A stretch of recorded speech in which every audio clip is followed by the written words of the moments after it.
It's super frustrating that there's even a difference between traveling as a straight size person versus a plus size person.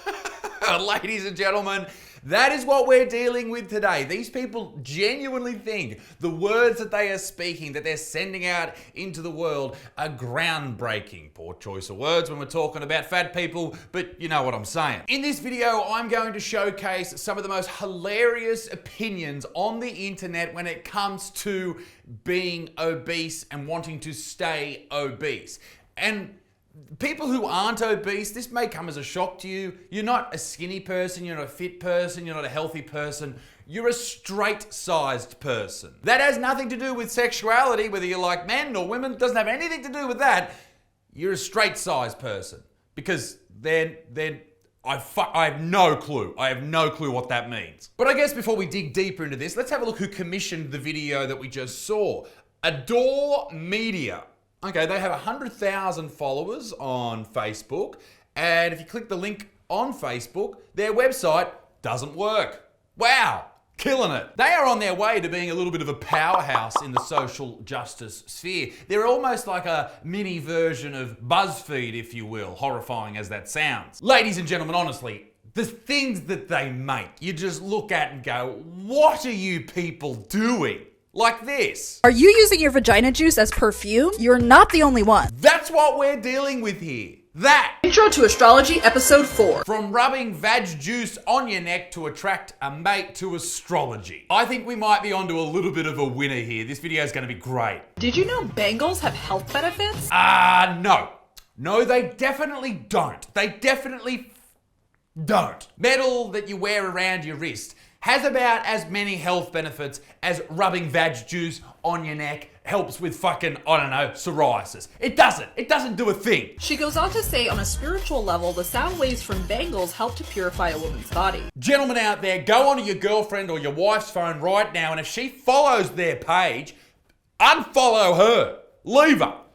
Kick her out in the street in a nice, polite, chivalristic way, but get rid of her. A Facebook smear campaign against TikTok has been uncovered. Recent evidence shows Facebook's parent company Meta funded a series of politically divisive campaigns. They then go on to say in this video, hey, don't worry about China and TikTok, don't worry about their accessing your phone, that if you download it, they can literally just listen to your conversation like they are doing right now. Don't worry about that, doesn't matter. They're looking at all your keystrokes, everything you type, from what you send to your mum to what you send to your fucking boyfriend. Oh, your dick's fucking huge, bro. They see all of that. Xi Jinping knows that fucking Graham's dick's huge. Point being, this company, Adore, whoever the fuck they are absolutely insane. The things that they believe are so super fucked that it only gets worse as the video goes on. But before we get to that, here's two things. Massive Black Friday sales coming up on my merch store, up to 70% off absolutely everything. And this video is also brought to you by the great people at Established Titles. Ladies and gentlemen, people call me Isaac, people call me the Butts Man, but you now have to call me Lord Butterfield, because I bought myself a plot of land with the great people at Established Titles. You see, what they do for people is they allow you to buy a square foot of land in the beautiful Scottish Isles. And due to historic Scottish customs, you are therefore declared a lord. And the great thing about Established Titles is you get a unique plot number and you can see exactly where your plot of land is. And on top of that, if you buy now, we're gonna be neighbors. How good's that? We can have a Barbie. They're also helping with reforestation. They're planting a tree for every single purchase made, with amazing charity partners like One Tree Planted and Trees for the Future. Ladies and gentlemen, with the holiday season fastly approaching, you're gonna forget some people. You're gonna do, oh no, we didn't get Uncle bloody Darren and Auntie bloody Sharon any presents this year. Let's go to Established Titles. They can be a lord and a lady. How good is that? They've got a massive sale on right now, but if you want to get an extra 10% off, use the code Lord Butterfield or go to establishedtitles.com/Lord Butterfield and support those who support this channel. Now, back to the video. It's super frustrating that there's even a difference between traveling as a straight size person versus a plus size person. Straight. I cannot take that fucking seriously.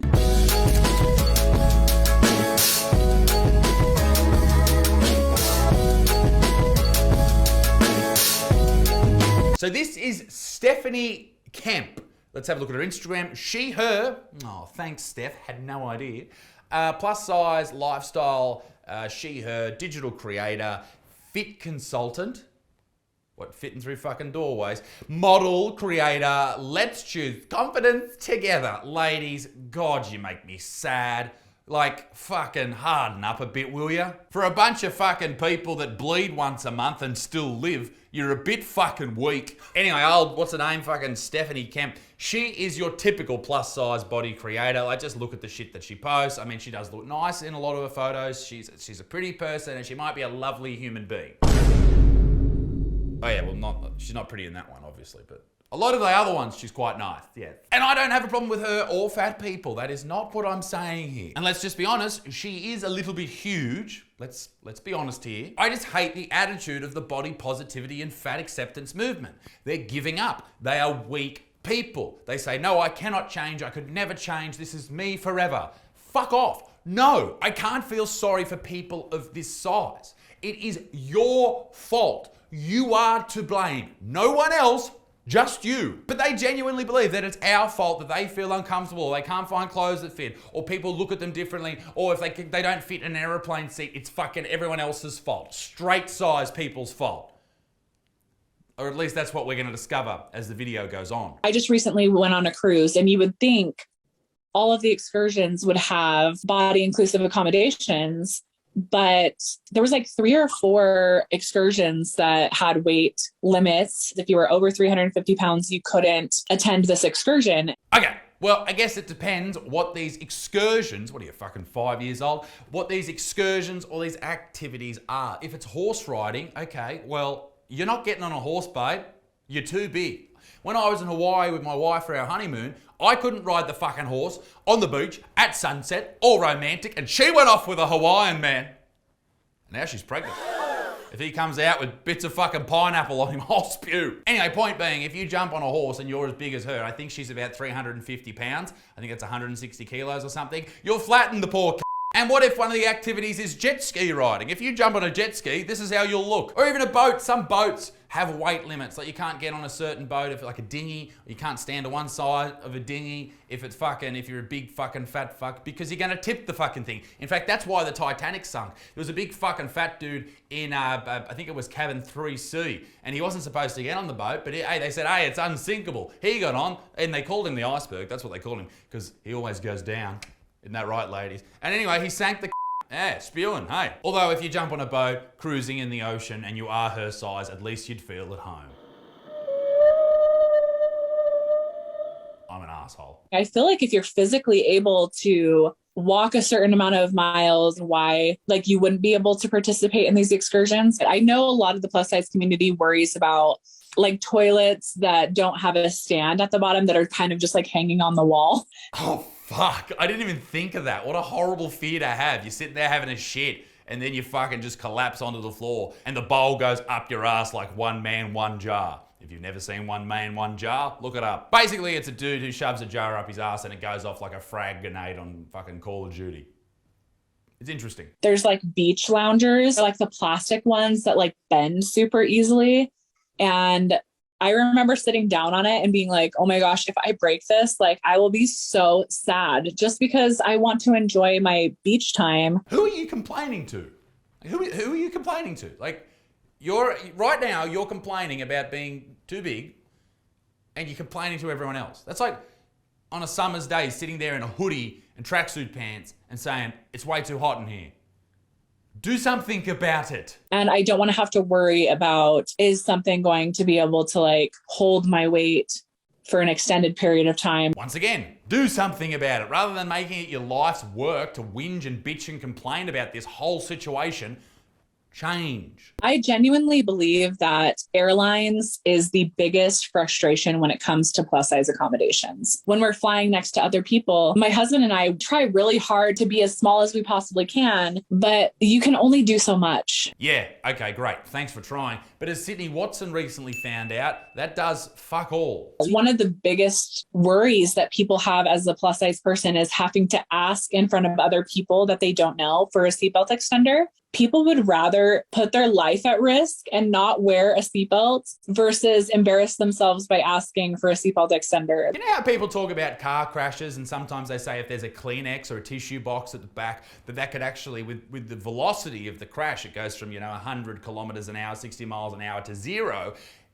that tissue box could become a deadly projectile. Well, the same thing happens if you're not strapped in correctly in a plane as a fat person. You will fly through the front of the plane if it crashes. You will go with such velocity that you will actually hit the center of the earth, the core, and because of your body composition and having that much lard on your body, it will react with the nuclear core, thus causing a giant explosion of the earth and the end of the human species. And that's why wearing your seatbelt is important.